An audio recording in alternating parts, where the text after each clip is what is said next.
तुमने विक्रम बेताल पढ़ा? उसकी पहली कहानी, विक्रम बेताल की पहली कहानी। ये घटना उस समय की है जब विक्रमादित्य राजा राज्य करते थे उज्जैनी नगरी में। तो विक्रमादित्य के लिए सुबह सुबह दरबार में बहुत सारे लोग, राजा बहुत अच्छा था, लोग, प्रजा बहुत प्रसन्न रहती थी, तो दूर दूर से नगर नगर से लोग उनके लिए भेंट लेके आते थे। समझ में आया? अपनी तरफ से कोई बढ़िया से बढ़िया भोजन, कोई बढ़िया से बढ़िया वस्त्र, कोई बढ़िया से बढ़िया चप्पल, कोई गहने, कुछ ना कुछ, राजा को प्रसन्न रहना चाहिए। तो एक साधु, समझ में आया, वो भी राजा को भेंट देने आया। तो वो एक जंगली फल लेके आया। तो राजा को जब भेंट दिया तो राजा ने देखा जंगली फल, तो राजा ने साधु की तरफ देखा और सोचा कि बेचारा साधु है तो यही ला के, जंगलों में रहते तो क्या ला के देगा।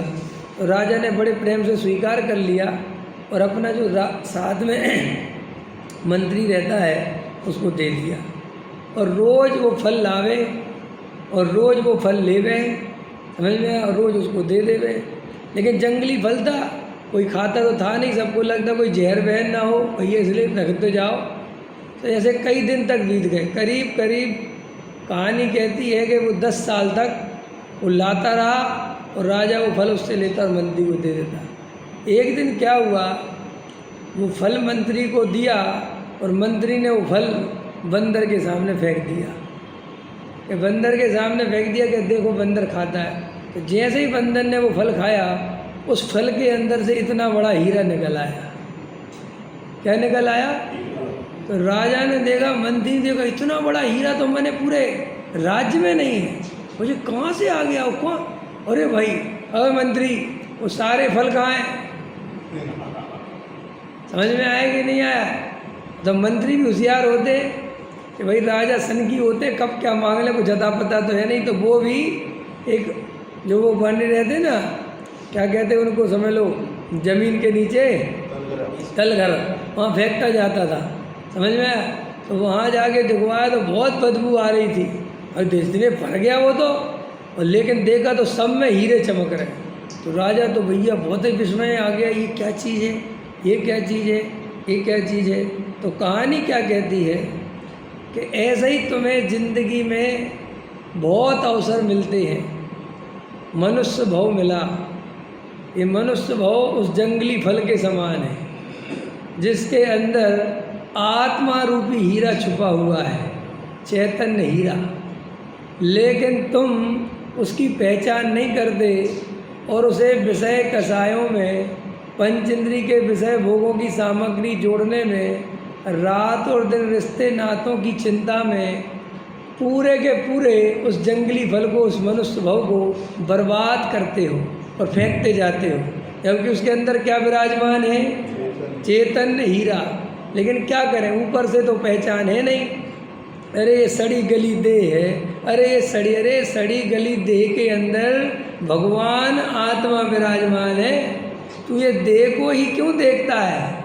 ये देह के अंदर जो विदेही तत्व है, जो चैतन्य तत्व है, जो ज्ञायक तत्व है, जो परमात्म तत्व है, जो भगवान बनने की ताकत रखता है, इसमें भगवान स्वरूप छुपा हुआ है। अरे जिन अरहंतों को तुम बड़ा झूम झूम के नमस्कार करते हो, जिन सिद्धों की तुम झूम झूम के महिमा गाते हो, जिस प्रतिमा को विराजमान करने के लिए तुम 51 लाख की बोलियां लेते हो, ऐसे अरहंतों को पैदा करने वाला वो चैतन्य हीरा तेरे अंदर पैदा है। तेरे अंदर बैठा है वो जो अरहंतों को पैदा करता है, सिद्धों को पैदा करता है। जिसमें से सिद्ध पर्याय का जन्म हो वो तत्व हूँ मैं। लेकिन अपने को शरीर वाला मानने के कारण मैं काला, मैं गोरा, मैं पतला, मैं दुबला, मैं मोटा, मैं सेठ, मैं पंडित, मैं कुरूप, मैं सुंदर, मैं स्त्री, मैं पुरुष, मैं गरीब, मैं अमीर, मैं रोगी। अरे पंडित साहब, रोग हो गए शरीर में, अब चला नहीं जाता, बुढ़ापा आ गया, अब मैं बहुत देखो तो अब चेहरा नहीं देखा जाता, शीशे में कैसा लगने लगा, पूरे बाल चले गए मेरे, समझ में, बूढ़ा लगने लगा। ये देह तू नहीं है रे भाई, अपने को देह क्यों मानते हो? अपने को अंदर बैठा हुआ वो आत्मा क्यों नहीं मानते? इस शरीर आदि को देख देख के क्यों रात दिन ये मैं हूँ, ये मैं हूँ, ऐसी कल्पना क्यों करते हो? अरे मैं देह रूप कभी होता ही नहीं, समझ में आया? मैं कभी भी आज तक शरीर वाला नहीं हुआ, मैं तो शरीर से भिन्न ज्ञायक तत्व हूँ। और आयु कर्म पूरा होते ही मेरा चैतन्य हीरा एक खरोंच आए बिना क्यों बुढ़ापा आ जाएगा आत्मा में? आत्मा में बुढ़ापा आ जाए तो फिर दोबारा जवान कैसे होगा? अभी यही आत्मा जब यहाँ से जाएगा और देवगति में जाएगा तो क्यों कैसा हो जाएगा? क्योंकि आत्मा कभी बूढ़ा होता ही नहीं, आत्मा कभी जवान होता ही नहीं, आत्मा कभी बच्चा होता ही नहीं, आत्मा तो आत्मा रहता है। तो ऐसे ही आचार्य कहते कि तू अपने चेतन हीरे को नहीं पहचानता, जैसा वो राजा वो जंगली फल वो साधु के द्वारा, समझ में है, ऐसे ही साधु अपने को तत्व ज्ञान बताते हैं, आत्मस्वरूप बताते हैं, लेकिन अपन ध्यान ही नहीं देते। अपन को काम धंधे व्यापार से छुट्टी नहीं मिलती और मंदिर भी आते हैं तो पुण्य कमाने के लिए, सामाजिक दृष्टि से आते हैं, आत्म कल्याण की दृष्टि से नहीं आते। तो राजा ने कहा भैया ये क्या चीज़ है, और अगले दिन फिर आ गया वो तो फल लेके। तो वो तो राजा ने पैर पकड़ लिया कि बंद करो महाराज, कौन हो आप, और बताओ इतने बड़े बड़े हीरे कहाँ से आ गए, क्या चाहते हो? तो उन्होंने कहा हे राजन सपने देखना बंद कर। समझ में आया? कहाँ से आए ये बकवास बात, और तेरे अंदर ये सपने तो नहीं चल रहे कि वो खदान कहाँ है जहाँ से हीरे लेके आते हो। समझा? ये भविष्य के घोड़े दौड़ाना बंद कर। तो वो विक्रमादित्य राजा और चौंक गया कि कैसी बातें करते हैं। समझा? बोले महाराज मैं कुछ नहीं जानता, आप बताओ क्या आदेश है। बोले सुनो, मुझे एक वीर आदमी की तलाश है। मुझे किस आदमी की तलाश है? वीर, निडर, और तुम हो विक्रमादित्य राजा वीर। इस राज्य में तुमसे ज़्यादा वीर कोई नहीं है। वीर संवत पढ़ते ना, विक्रम संवत और वीर संवत। ये वीर संवत है महावीर का और विक्रम संवत है विक्रमादित्य राजा का। तो भारतीय संस्कृति में दो ही आदमियों को वीर कहा गया, एक विक्रमादित्य राजा को और एक महावीर को, और किसी को नहीं कहा गया। तो विक्रमादित्य राजा बहुत वीर था, डरता नहीं था बिल्कुल भी, तूफानी था। तो राजा ने कहा बोलो साहब क्या करना है। बोले अमावस की रात को 2 बजे यहाँ से 4 किलोमीटर दूर एक बहुत बड़ा शमशान है, वहाँ आना है। बोलो, एक अजनबी, समझ में आया, और रात को 2 बजे और अमावस की रात में शमशान बुलाए तो जाओगे? तो अपन कहते साहब भूत प्रेत कुछ नहीं होते, कहते हो कि नहीं? कहते ना रात को अपन भूत प्रेत कुछ नहीं होते। रात को 2 बजे शमशान पे जाके देखो, बैठ के देखो, घर में पता नहीं चलता कि आधी रात क्या होती है। शमशान पे जाओ तब पता चलेगा आधी रात क्या होती है और अमावस की क्या होती है। शब्दों में तो बहुत सुना होगा अमावस की काली रात्रि, लेकिन अमावस की आधी रात में शमशान पे जाना, समझ में आया? नाम आदमी वैसे ही डर जाए। तो विक्रमादित्य को भी मंत्रियों ने समझाया कि कहाँ किसके चक्कर में फंस रहे हो, कोई शत्रु होगा, कोई कुछ होगा और आप मुफ्त में मर जाओगे, रहने दो। तो विक्रमादित्य ने कहा उसकी बातों में दम थी और मैं उसने जो कहा है कुछ रहस्य होगा तो मैं तो जाऊंगा। देखो कायर और बहादुर में क्या अंतर होता है? कायर और बहादुर में ये अंतर होता है, बहादुर डरता नहीं और कायर डरता है, ऐसा नहीं, डरते तो दोनों हैं। बहादुर भी नहीं डरता ऐसा नहीं है, लेकिन फिर भी वो बहादुर क्यों कहलाता है कि डरते हुए भी कर लेता है। और कायर कौन कहलाता है कि डरता तो है ही, करता भी नहीं, वो कायर। बहादुर वो होता है कि डरता तो वो भी है कि यार कोई ऐसा ना हो जाए, कोई घटना ना, सब सोचता है वो, लेकिन फिर भी वो हिम्मत करके चला जाता है, उसका नाम बहादुर। तो वीर विक्रमादित्य चला गया, रात को 2 बजे उस जगह पे पहुंच गया और वो साधु वहीं पर बैठा था। समझ में आया कि नहीं? उसने कहा, विक्रमादित्य, मुझे तुम्हारी प्रतीक्षा थी और मुझे पता था तुम आओगे। वो आ गया, बोले बोलो क्या काम है। ये कहानी बहुत जोरदार है, इसलिए सुना रहा हूँ। इसमें देखो एक चेतन हीरा से समझ में आ गया तुम्हें। अब आगे सुनो, कहानी और गजब की है। तो विक्रमादित्य से कहा कि यहाँ से आधा किलोमीटर दूर या 1 किलोमीटर दूर एक बहुत बड़ा पेड़ है बरगद का, और उस पर लाशें टंगी हुई हैं। क्या टंगी हुई हैं? और एक लाश को तुम्हें यहाँ तक अपने कंधे पर रख के लाना है।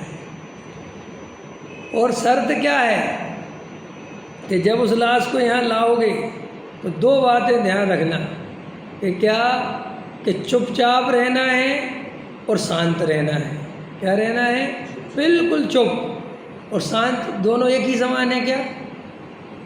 ये दोनों अलग अलग बात है कि एक बात है? कैसे अलग अलग बताओ? हाँ, चुप रहने का मतलब तो होता है कि अंदर तो खलबली चले लेकिन बोलो नहीं, इसका नाम चुप रहना है। और शांत रहने का मतलब अंदर से ही शांति होनी चाहिए, कोई आकुलता नहीं, कोई झंझट नहीं, कोई विकल्प नहीं। तो वो गया, तो वहाँ पर उस लाश को देखा उसने, लाशें टंगी थी। तो एक लाश को उसने छींचा कटा था ना, उससे टंगी थी, वो काटा छीका, एक लाश नीचे गिरी, और नीचे गिरी तो हंसने लगी, खिलखिलाने लगी, लाश बोलने लगी। तो आपको डर लगेगा कि नहीं? लाश बोलने लगी, समझ में आया कि नहीं आया? हाँ, तो लाश बोलने लगी। अब लेकिन उसने कहा था कि शांत रहना और चुप रहना।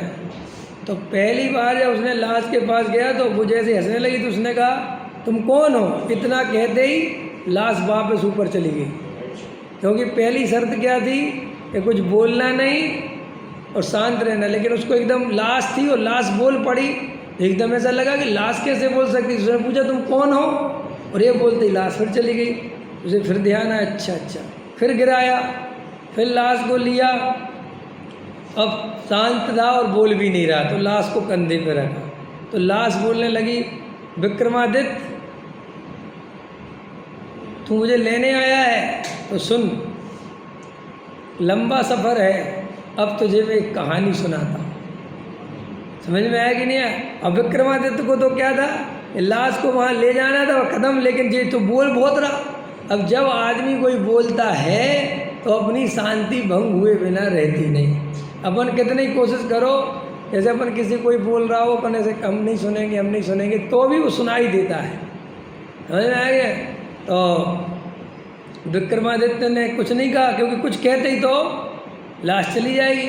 और कहानी सुनाना उसने स्टार्ट किया तो उसने एक शर्त रखी कि सुन विक्रमादित्य, अब मैं तुझे जो कहानी सुनाऊंगा, अगर तेरे मन में उसका उत्तर आ गया, वो कहानी एक प्रकार की पहेली है, और अगर तेरे मन में उत्तर आ गया और अगर तूने उत्तर नहीं दिया तो तेरी मृत्यु हो जाएगी, और अगर तूने उत्तर दिया तो मैं उड़ के चला जाऊँ। और लाश को वहाँ तक ले जाने की क्या शर्त है कि मन बिल्कुल शांत रह जाना चाहिए और चुप रह जाना चाहिए। और अब वो लाश कहानी सुना रही है, आफत तो यही चालू हो गई कि भाई अभी है, उसने कहानी सुनाना चालू किया, पहली कहानी। अब ऐसी पहली कहानी सुनाता है और राजा विक्रमादित्य उसका जवाब दे देता है, तो वो बेताल उड़ के फिर चला जाता है। फिर दूसरी कहानी, ऐसी 25 कहानी का नाम है बेताल 25। उसमें बड़ा मर्म है, अपन को समझ में नहीं आता उस कहानी का मर्म क्या है। उसमें पूरा ये घटित किया है कि तुम आत्मा की साधना कैसे करनी होती है, ये घटित किया। तो वो कहानी सुनाता है, वो कहानी तो मैं सुनाऊं। एक गुरु थे, उस गुरु की एक सुंदर कन्या थी और उसके 3 बहुत ही योग्य शिष्य थे। और वो उनको शिक्षा देता था। लेकिन गुरु की जो कन्या थी वो अत्यंत सुंदर थी, और वे जो लड़के थे तीनों, वे भी बहुत रूपवान थे और योग्य थे और राजकुमार थे समझ लो। तो गुरु जी को शादी तो करनी थी अपनी बेटी की, लेकिन वे तीनों ही उसकी बेटी को चाहने लगे, और बेटी को भी तीनों में से चुनाव करना बहुत बड़ी आफत लगने लगी कि तीनों का चुनाव कैसे करूं, समझ में आया। और मैं एक को छोड़ूंगी, दो को तो पछताऊंगी, इसको लूँगी तो पछताऊंगी, इसको ऐसा चलता रहा। और वो इतने द्वंद्व में रह गई कि उसने आत्महत्या कर ली। क्या कर ली? तो ये तीनों इतने दुखी हो गए, इतने दुखी हो गए उसके मरने से, कि उसे शमशान पे जलाने जब ले गए तो एक ने तो वहीं पर शमशान में ही अपना घर बना लिया उसकी याद में, और धुनी लगा के साधु बन गया और रहने लगा। और दूसरा इतना दुखी हो गया कि उसने कहा कि मैं इसे इतना प्रेम करता था और अब मैं आज से देश में ही नहीं रहूँगा, और वो अपना राज्य छोड़ के चला गया। और तीसरे ने कहा कि अब वो तो बची नहीं, लेकिन इसकी हड्डियाँ बची हुई हैं, तो वो बेचारा अपने थैले में उन हड्डियों को रख लिया और गंगा के किनारे रहने लगा, और रोज़ अपना उन हड्डियों को धोता, उनकी पूजा पाठ करता और उनकी उसकी याद करता रहता। अब कहानी आगे कहती है कि वो जो दूसरे देश में चला गया था, उसे ऐसा पता था कि कोई एक ऐसा मंत्र होता है, अगर वो मंत्र मिल जाए, समझ में आया कि नहीं आया, तो वो दोबारा जिंदा हो सकती है। और वो मंत्र साधना साधकों के पीछे दौड़ने लगा, और उसे एक साधक मंत्र की साधना करने वाला मिल गया, और उसने उसके यहाँ साल भर साधना करी और उसने वो मंत्र दे दिया। मंत्र दे दिया तो शर्त रखी कि ये मंत्र काम तब करेगा जब उसकी हड्डियाँ हों। तब ये तो भाग गया था, तो बेचारे ने मन में सोचा ये सब कौन होगा जो हड्डियाँ सुरक्षित रखेगा, तो सब खत्म हो गए। फिर भी मन में एक आशा थी, तो भागा दौड़ के, समझ में आया, और दौड़ के भागा तो हड्डियाँ भी सुरक्षित हो गई, मिल गई, समझ में आया कि नहीं आया। और वो उसने वो मंत्र से करा तो वापस से वो सुंदर स्त्री फिर आ गई, और पहले से भी ज़्यादा सुंदर हो गई। अब कहानी कहती है, बताओ तीनों में से उस स्त्री को अब किससे शादी करना चाहिए? जिसने मंत्र की साधना करी उससे, जिसने हड्डियों को संभाल के रखा उससे, या जिसने धुनी लगा के वहीं बैठा रहा उससे? समझ में आया कि नहीं आया? अब विक्रमादित्य को ये कहानी सुनाई जाए थी, और विक्रमादित्य बहुत बुद्धिमान था, उसे न्याय करना बहुत अच्छे से आता था। उसने कहा इसमें क्या है, और उसने बताया कि उसको शादी उस धुनी उससे करना चाहिए, इससे जो वो धूल लगा के बैठा था, धुनी लगा के, कि क्योंकि असली प्रेमी तो वो ही है जिसने मंत्र की साधना करी और उसको जन्म दिया, वो तो पिता हो गया। जिसने उसकी हड्डियों को संभाल के रखा वो भी एक तरह से पिता के समान हो गया। इसलिए शादी किससे होनी चाहिए? वो जो वहीं बैठ गया, जिसने ना कहीं जाने की सोची, ना हड्डियों को संभाला, उसमें रम गया, मैं यहीं रहूँगा मैं तो इससे होनी चाहिए। ये उत्तर जैसे ही उसने दिया और लाश उड़ी और वापस पेड़ पे चली गई। ठीक है कि नहीं? अब कहानी क्या कहती है, ऐसे ही तुम्हारे ज्ञान में गे झलकेंगे। समझ में आया? तुम्हारे मन में नाना प्रकार के विकल्प आएंगे, नाना प्रकार के निमित्त नैमित्तिक संबंध बनेंगे। देह और आत्मा में एक क्षेत्र अवगाह्य संबंध होने के कारण, निमित्त नैमित्तिक संबंध होने के कारण तुम्हें बार बार ऐसा भ्रम होगा कि शरीर की क्रिया मैंने की है। बार बार ऐसा भ्रम होगा और तुम बार बार उत्तर दोगे। समझ में आया? और बार बार फंसोगे। उत्तर दिए बिना तुम मानोगे नहीं। बार बार तो इस आचार्य कहते हैं कि जब वो 25वीं बार आया तो इतना शांत हो गया, इतना शांत हो गया कि वो कहानी पे कहानी सुनाता रहा, लेकिन उसने कहानी सुनी ही नहीं और वो वहाँ तक पहुँच गया। ऐसे ही तुम इतने शांत हो जाओ, इतने ज्ञाता दृष्टा हो जाओ कि शरीर का जो परिणमन हो रहा है, तुम्हें अच्छा बुरा कोई विकल्प नहीं आवे, तुम्हारे अंदर राग द्वेष के परिणाम आवे, लेकिन उनमें भिन्नपना भाषित होता रहे, उनमें एकत्व नहीं हो, उनमें ममत्व नहीं हो, और होश बना रहे कि मैं तो ज्ञान स्वभावी जीव तत्व हूँ, तो तुम्हारी मुक्ति हो जाएगी।